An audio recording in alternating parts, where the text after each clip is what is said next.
belong to God. I resemble him. I am wonderfully made. I am fearfully made. I resemble God. I belong to him. That is why the devil trembles whenever he heard me say, I'm God's son and the apple of his eye. That is why the devil trembles whenever he hears me say, I'm God's son and the apple of his eye.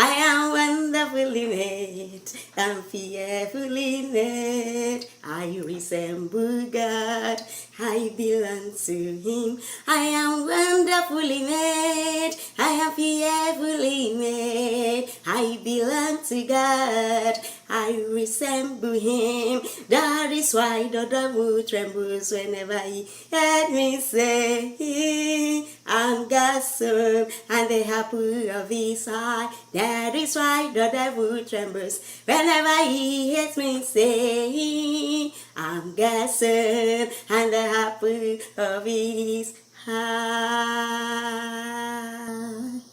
Bẹ́ẹ̀ni, we are wonderfully and fearfully made by God. Mo kí wa káàbọ̀ sí ìkànnì èdè Yorùbá Dùn Ká lónìí. Ẹ ṣeun tí ẹ̀ ń darapọ̀ mọ́ mi lórí ìkànnì yìí, I really appreciate it.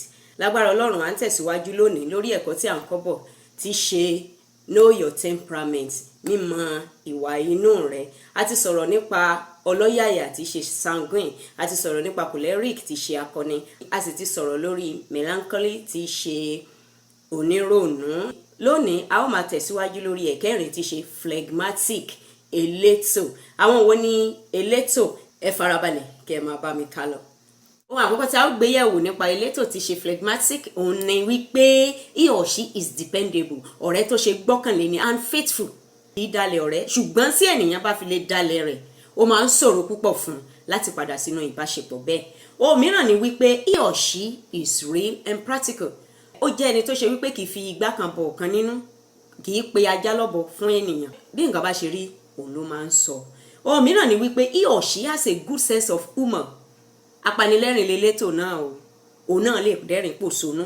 Ṣé ìpẹ́ lómi wà tó ṣe wípé báyìí ò bá tí gbà á ẹ lè mọ irú ènìyàn tó jẹ́. Ṣùgbọ́n tó bá ṣe wípé ibi tó ti rí pé I'm free here, I feel at home, ẹ ṣẹ̀ wá mọ irú ènìyàn tó jẹ́.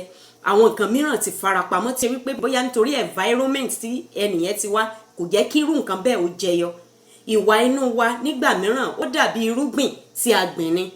Tí a bá gbin irúgbìn sí ilẹ̀ tí kò lè ràn án lọ́wọ́ láti wù dáadáa, kò ní wù dáadáa. Ṣùgbọ́n tí a bá rí wípé irúgbìn yìí kò wù dáadáa, tá wá rí wípé ilẹ̀ ibi tó wà ni ò ràn án lọ́wọ́ láti dàgbà sókè dáadáa, tá wá tú, a wá lọ gbìn sí ibòmíràn. Tí ilẹ̀ tí a gbìn sí tó bá dára ju ibi tí a ti tú lọ, ẹ rí wípé yóò bẹ̀rẹ̀ sí ní máa jáde. Ìgbà yẹn ni ó ṣẹ̀ wá fi ara rẹ̀ hàn dáadáa. Ewé rẹ̀ á yàtọ̀, stem ẹ̀ á yàtọ̀, àwọn ẹ̀ka rẹ̀ á yàtọ̀ àti bẹ́ẹ̀ bẹ́ẹ̀ lọ. Bẹ́ẹ̀ ni àwọn ìwà inú wa. Bí ènìyàn bá sí níbi tí inú rẹ̀ ti dùn, tí ó ti lè fi ara rẹ̀ hàn bí òun ṣe jẹ́, tó ṣe wípé bóyá ó free, ó lè ṣe nǹkan tó wù ú, kì í ṣe nǹkan tí ò dáa. Ìwà mìíràn tó wà nínú ènìyàn a lè mọ̀. Ṣùgbọ́n tí ènìyàn bá dé ibi tó yẹ pé ó free, inú ẹ̀ dùn and so on, you will now know the real person that you are relating with. Ara àwọn ìwà mìíràn tí elétò ní ni he or she is quiet. Ó jẹ́ ẹni tó máa ń dákẹ́. Ó jẹ́ kí í fẹ́ bí tí ariwo bá wà. Tí ènìyàn bá ń pariwo, inú elétò ò lè dùn sí. Ohun mìíràn ni wípé he or she is neat. Kì í ṣe onídọ̀tí. Ṣé ń pé elétò la pè é? Elétò ìṣe onídọ̀tí. Elétò a máa tò nǹkan fínífíní. Kì í sì fẹ́ kéèyàn da nǹkan tó bá ti tòrú. Tẹ́ bá wọlé elétò tó bá jẹ́ obìnrin, in fact kó jẹ́ ọkùnrin gan. Ike tó ń lò fún iyọ̀, akọ iyọ̀ sí. Epo pupa, akọ epo pupa sí. Èyí tó ń lò fún ṣúgà, akọ ṣúgà sí. Èyí tó ń lò fún magi, akọ magi sí. Gbogbo nǹkan ẹ̀ ló máa ń tò nígín. Inú yàrá ẹ̀ á tò. Inú ilé ìdáná ẹ̀ á tò. Tẹ́ bá wọ living room ẹ̀ ní ilé ìgbàlejò ẹ̀ á tò. So elétò ó jẹ́ ni tí ó ní ìmọ́tótó. ó sì máa ń to àwọn nǹkan rẹ̀ kì í sì fẹ́ kéèyàn dàrú. Òmíràn ni wípé he or she can settle a fight. Ó mọ̀ jálà téèyàn bá ti jà tí wọ́n ní èdè àìyedè tí wọ́n bá ti dọ́dọ̀ elétò á bá wọn tù á yanjú gbogbo ẹ̀ fún wọn. Òmíràn ni wípé he or she is a good leader. Olórí tó dára ni. Ó lè ṣe olórí tó máa mú inú àwọn tó ń bá a ṣiṣẹ́ dùn. Òmíràn ni wípé he or she could counsel or encourage. Ó lè gbani ní ìmọ̀ràn, ó sì lè mú ènìyàn lọ́kàn le, ó lè mú ènìyàn lára yá. Tí ènìyàn bá ń ronú tàbí ènìyàn wà nínú ìbànújẹ́, tí irú ẹni bẹ́ẹ̀ bá ti dé ọ̀dọ̀ elétò ó mọ béèyàn ṣe ń gbé ọ̀rọ̀ kalẹ̀ tó ṣe pé ẹni tínú ẹ̀ bàjẹ́ inú rẹ̀ máa dùn, ẹni tó ṣe wípé nǹkan rú lójú ó mọ bó ṣe máa sọ, tó ṣe wípé ohun gbogbo tó rú ẹnìyẹn lójú ó máa létò. Òmíràn ni wípé he or she doesn't fight. Kò fẹ́ràn ìjà, kò fẹ́ràn wàhálà. Àwọn mìíràn tó wá ti wá mọ̀ pé kò fẹ́ràn ìjà, wọ́n á máa fíràn sí i. Tẹ́ bá ní elétò ní ẹ̀gbẹ́, ẹ mọ́ bàjà, ẹ mọ́ bàjẹ́, ẹ mọ́ fíràn sí i, ẹjọ́ gbádùn, ẹ ṣeun. Òmíràn ni wípé he or she is sensitive to what people say about him or her.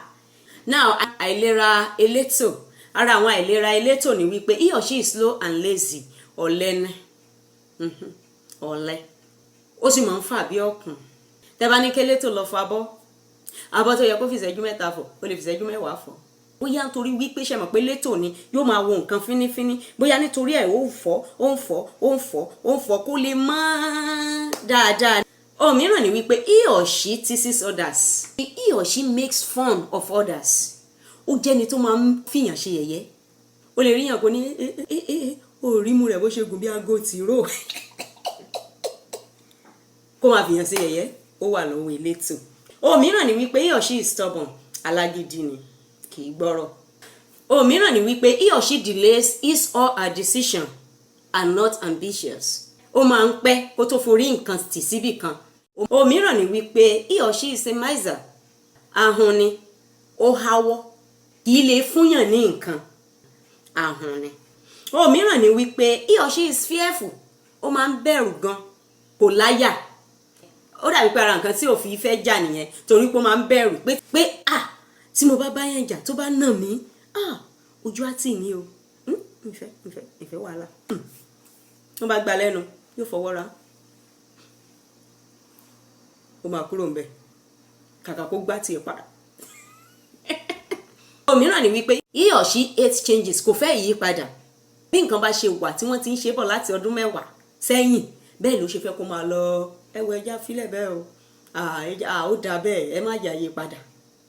Òmíràn ni wípé he or she loves to be a spectator. Ó fẹ́ràn láti máa wòran, òun wòran ni pé ẹ sá máa ṣe yóò kúkú dà, ẹ kú iṣẹ́, ẹ sá jẹ́ káwa máa wò báyìí. Ọ̀lẹ. Ọlọ́run ní ṣe wá lóhùn wòran, àníwáyé wá wòran lórúkọ Jésù. Òmíràn ni wípé he or she is selfish. Onímọ̀tara ẹni nìkan ni, ó ń tẹja. Onímọ̀tara ẹni nìkan ni, èmi ni. Ìwà tí ò dá ni o. Òmíràn ni wípé he or she is self-protective. Ṣé o pé ó wà selfish, self-protective, ó máa ń fẹ́ dáàbò bo ara rẹ̀ nìkan.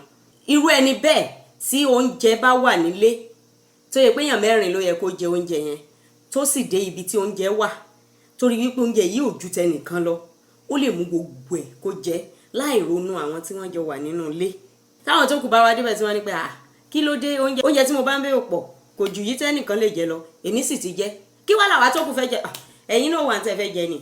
Selfishness and self-protective.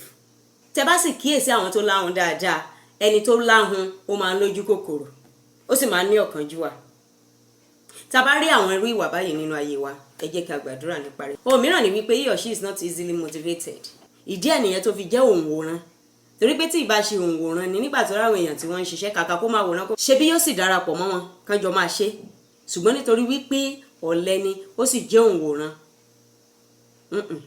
Irú ìsìn yìí tẹ́ bá rí okòwò kan tàbí iṣẹ́ kan tẹ́ fẹ́ fi lọ, tẹ́ sọ pé iṣẹ́ yẹn dáa gan o, tó bá ti lè ṣe báyìí tó ṣe báyìí, wàá ráwọn kọ́sítọ́mà tí wọ́n á máa wá bẹ́ẹ̀ rà á. Ó lè sọ wípé òun ti gbọ́. Ibi mo ti gbọ́ yẹn, òun nìkan tẹ́ sọ fún, ibẹ̀ ló máa parí sí. Ìgbà tó bá ṣú ẹni tó ti ń sọ fún, torí wípé ẹni yìí ó dàbí pé lè ò ní nǹkan ṣe, ẹnìyẹn náà àyà tọwọ́ ọmọ rẹ̀ á fi bàṣọ. Òmíràn ni wípé he or she is passive. Gbogbo ohun téèyàn bá ti sọ fún ló máa ń gbà láì báyàn jiyàn. bẹ́ẹ̀ bá ṣe sọ fún ó máa gbà bẹ́ẹ̀. torí ìdí èyí bóyá àwọn ẹbí rẹ̀ tàbí pé àwọn ará ilé rẹ̀ tàbí ọ̀rẹ́ rẹ̀ tàbí níbi iṣẹ́ gan tí wọ́n bá ti wá rí wípé àwọn ṣe nǹkan kan tí wọ́n bá ní ẹ jẹ́ ká fi lọ lágbájá náà wọ́n ní kí ni ó sọ gbogbo tẹ́ bá ti sọ ní ó ṣe kò ní báyàn jiyàn kò sí ta ṣe tí ò bá lára mu gbogbo tẹ́ bá ti ṣe ló bá lára mu gbogbo tẹ́ bá ti sọ láì jiyàn rárá yóò gbà wọlé sọ bí eléku ọ̀rìn. ẹ jẹ́ ká wá wo things to note kí ni àwọn nǹkan tí a ní láti kíyèsí nípa wọn. ara nǹkan tí a ní láti kíyèsí nípa wọn ni wípé organizing is his or her strength. kéèyàn tó nǹkan ó ní agbára rẹ̀ ibẹ̀ lágbára ẹ̀ wà. kó ṣe gbogbo ẹ̀ fínífíní tó bá ti lè tó bẹ́ẹ̀ bó sì ṣe fẹ́ kó wà nìyẹn. a kò ní fẹ́ kéèyàn dàrú kì í ṣe pé kó máa wá sọ́ọ̀sì kó máa wá kiri ó ti mọ ibi tí sọ́ọ̀sì ẹ̀ wà ibẹ̀ ló máa lọ ó mọ ibi tí bàtà wà ibẹ̀ ló máa lọ ó mọ ibi tí àwọn ìwé ẹ̀ wà ibẹ̀ ló máa lọ. ká tó nǹkan ó ní agbára rẹ̀. ara ohun mìíràn tí a tún ní láti kíyèsí ni wípé his or her motto is peace and quietness. irú wọn ò fẹ́ wàhálà àwọn yìí sì fariwo. tí àwọn èèyàn bá ti ṣe wípé bóyá wọ́n fẹ́ fa wàhálà yóò di pé ẹ wo jẹ́jẹ́ mi mo jókòó o èmi ò fẹ́ wàhálà o mi ìfẹ́ nǹkan tí ó gbé mi lọ́kàn gbóná jẹ́jẹ́ mi mo wà jẹ́jẹ́ mi mo jókòó ẹ mọ́ kó wàhálà wá bá mi o kò fẹ́ wàhálà. ohun mìíràn tí a tún ní láti kíyèsí ni wípé he is good as a teacher, pastor and so on. ó dára fún iṣẹ́ olùkọ́ àti iṣẹ́ oníwàásù. Examples of phlegmatic in the Bible are Samuel, Daniel and Noah. àpẹẹrẹ elétò nínú bíbélì ni Samueli, Danieli àti Noah.